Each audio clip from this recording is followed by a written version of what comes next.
Well, Matt, I think that this feels really familiar. Like we've been here before. Like we're back to where it all began. Like yeah. We've This is a review of Dune Part Two. Pardon? Part Dune? Deux. Dune? Pardon? Dune Part Deux. Mm-hmm. So our very first review, or our review of Dune Part One, got exceptionally popular, at least for this channel. Yeah. It It was 2 years ago when we did it, and God, that was over 2 years. Yeah, it was back in 2021. Yeah. I don't remember which month it came out or anything like that. I think it was like November or something like I that. just ate a chocolate chip cookie and I'm just smacking my lips. I made them myself, and they're so yummy. Nice. I am not, however, going to take off my shoes so people can irrationally was focus on my bare feet. The biggest complaint of our last video was, God, I wish that guy would put his freaking shoes back on. Yeah. It does make me want to do it more. So yeah, well, for context, we were not fans of Dune Part 1. No, we were like the only detractors, bud, on the on the internet about it. Everybody else sung its praises to the moon and back. It was like the best sci-fi movie that's ever been. Well, there was apparently quite a large amount of people who went and saw it, and they felt like us because there was a lot of negative comments, but overwhelmingly most of the comments were like, yeah, no, actually, I really didn't like it that much, and I don't get it. Well, and that's the thing, is that like there were a lot of people that did agree with us, but it seemed like the mainstream reviews that were out there, just, everybody was mostly positive on it, and we didn't like it at all. Yeah, I liked the sound.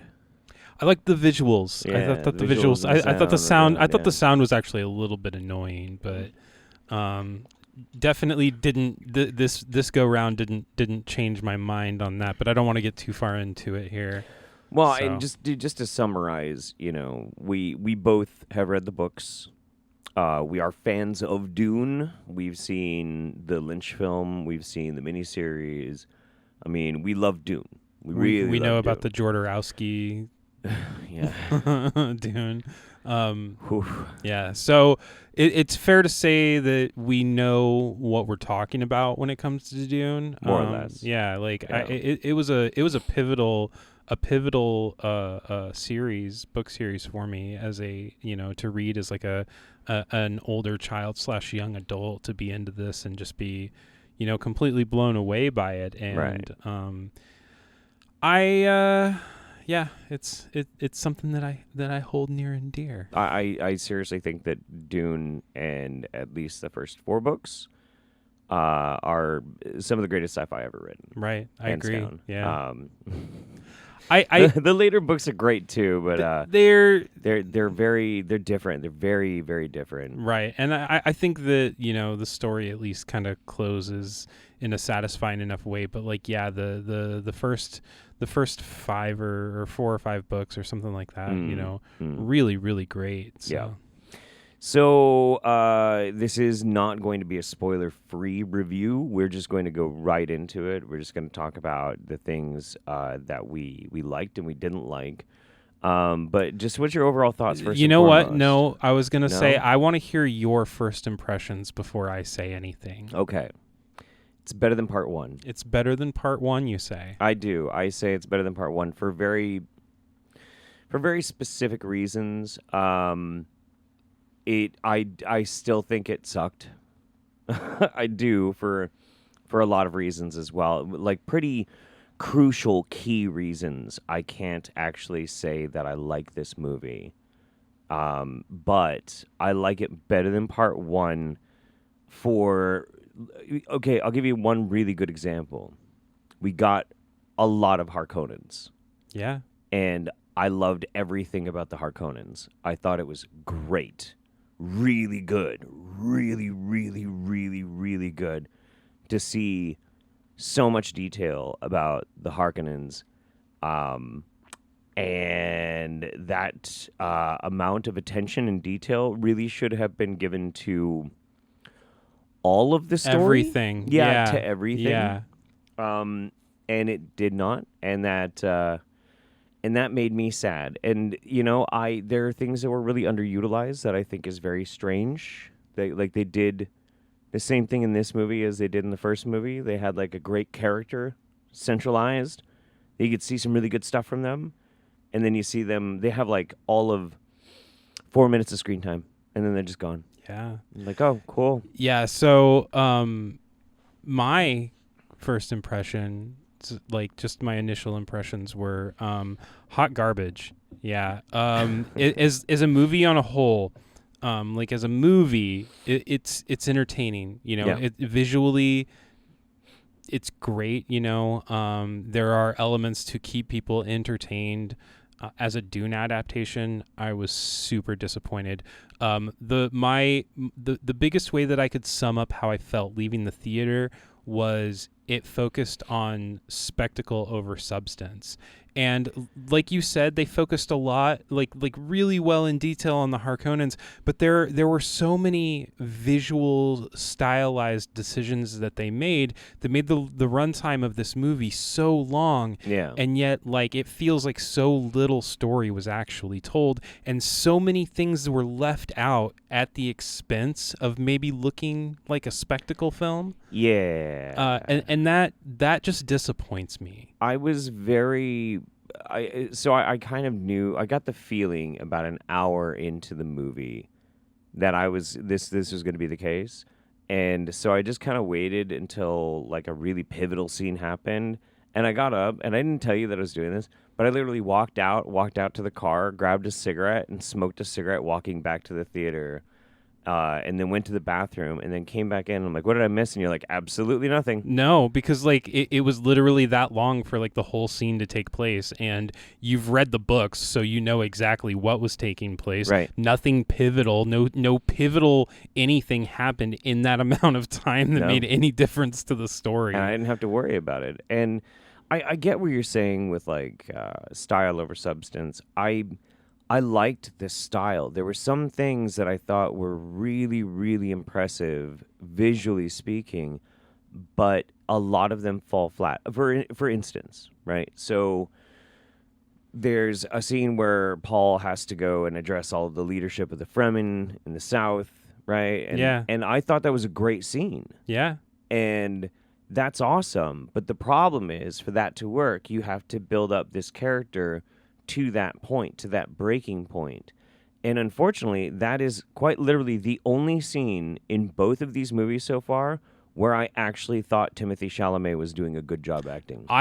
He did pretty good in that scene. I would say for the most part in this movie, it felt like he was completely miscast to me. Yeah, in the first one and in this one, he was awful. There was so much just flatness from him in scenes where he should have been emotionally invested. He should have been delivering more, and he was just giving his lines like this. Okay, this is what we're going to do. This is how things are going to be. It's the worst casting decision I could have ever thought of. I don't understand why this happened. I can only think that this is like, maybe Denis Villeneuve really liked him. Maybe. You know, maybe he saw something in him, and it was what he wanted for his vision. Maybe it's a studio thing. I don't know, man. I don't know, but I have no complaints about any of the casting except for him. And he's the main character, and he was awful.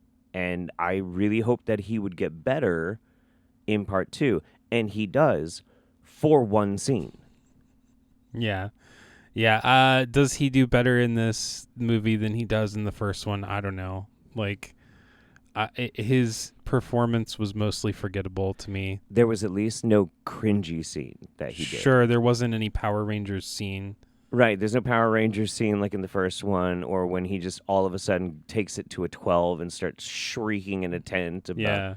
Oh, yeah, about the vision, yeah. Holy War in my father's name! And like, oh, God, okay. And that's the other thing, is that, like, they don't even really go in... They don't go into what this war is about at all, because Paul is fighting this war in the book series to stave off something else. Yes.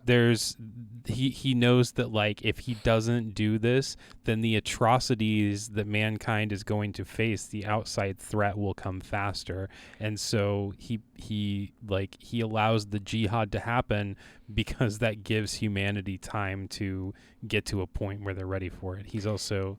And there's there's a lot of stuff. Right, style over substance. Yeah, and spectacle over substance. spectacle over substance. There are some changes that they made that I don't have a problem with. Fremen culture is changed a bit. It's more deepened in this. Like there are factions of Fremen. I liked that actually. I don't that I really didn't like.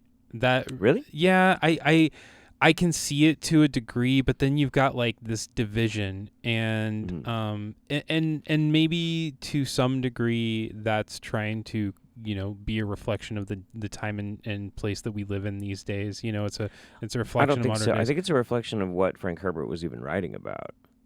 Well, I don't know. It bothered me because you've got it made Stilgar out to be a joke to the Northern Fremen. They're like, oh, look at how much he believes. Look at this fanatic over here. Like, can't you tell by his accent that he's from the South? And I'm okay with that. I'm all right with it. My problem with it was that Chani was part of the group of people that was doing it, and in the books, Chani is supposed to be his freaking nephew, or his freaking nephew, or niece, excuse me, his niece. Right. Yeah, Stilgar is Chani's uncle. Yeah, it's a very strange choice. All of the family ties of the Fremen in the book are gone in this. Yeah, they're all erased. Liet Kynes isn't Chani's parent.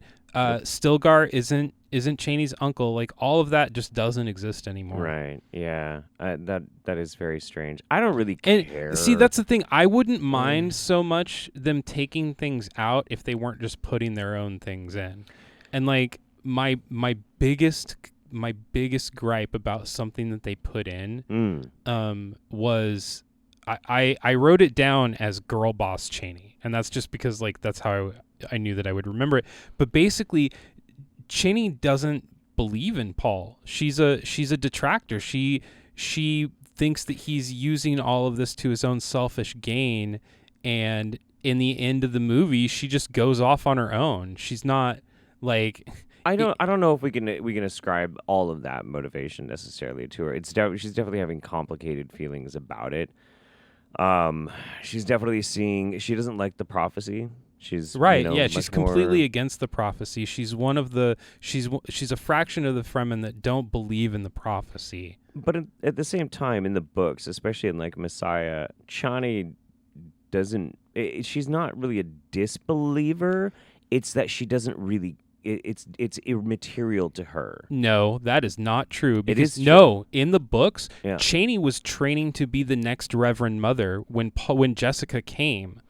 That's true.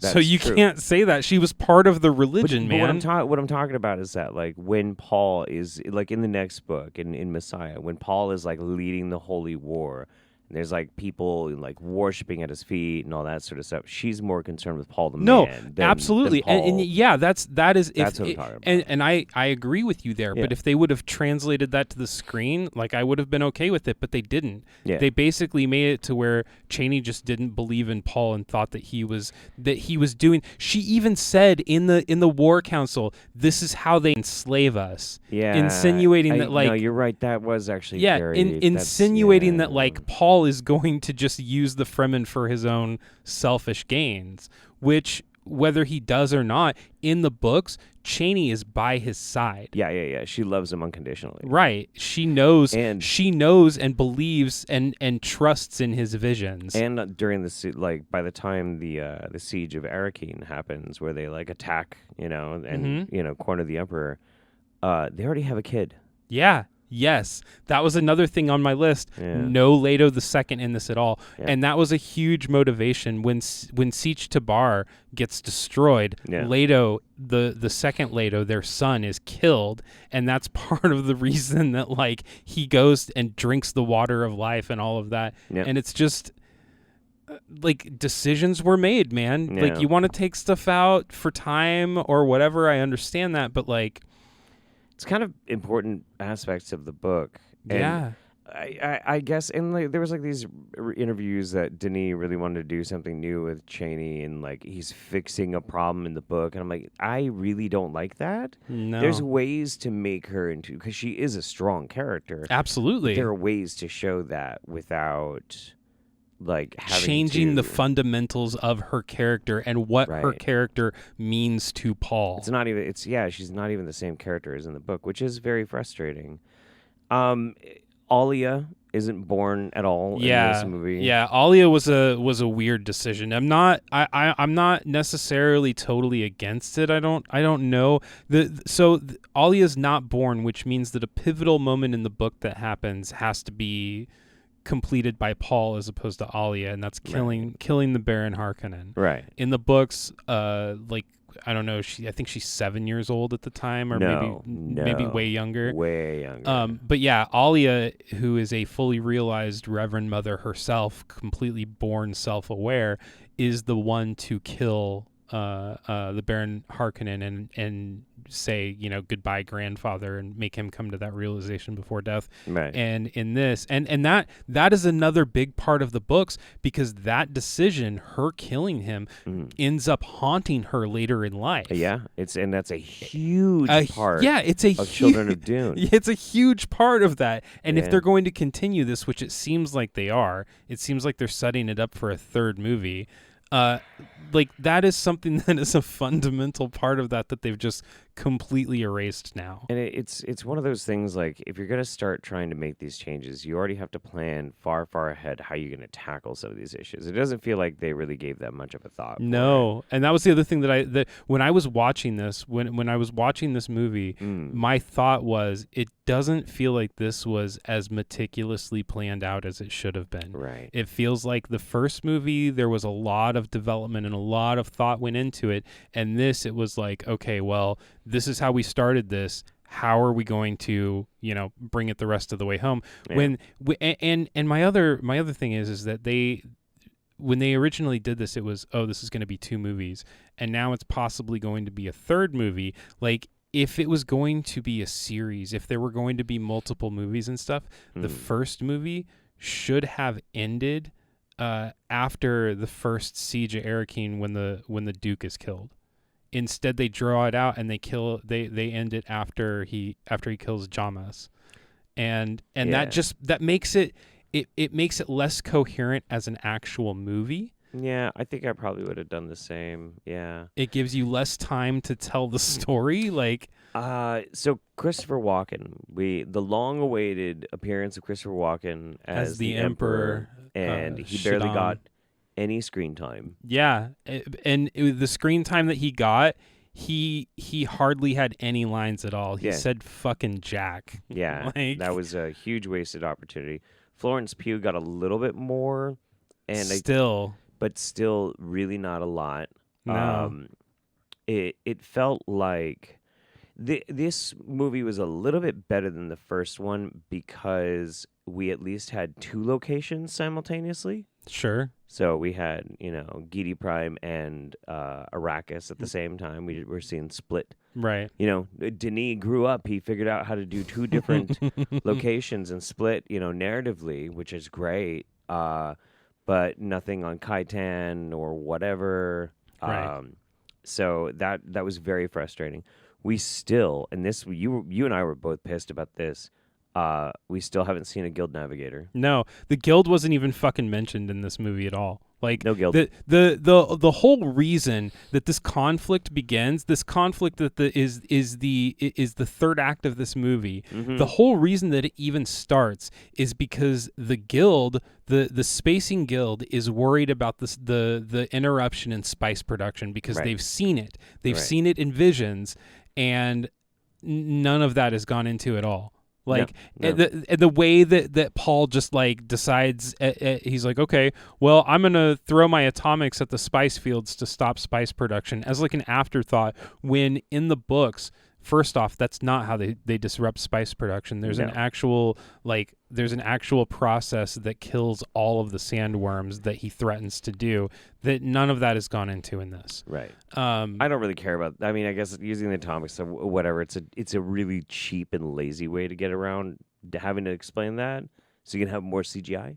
But go ahead. Well, I mean, they explained what the water of life is. They could have explained that if that's introduced to the sandworms, that it creates a chain reaction that kills all of them. Like Yeah. it was that easy.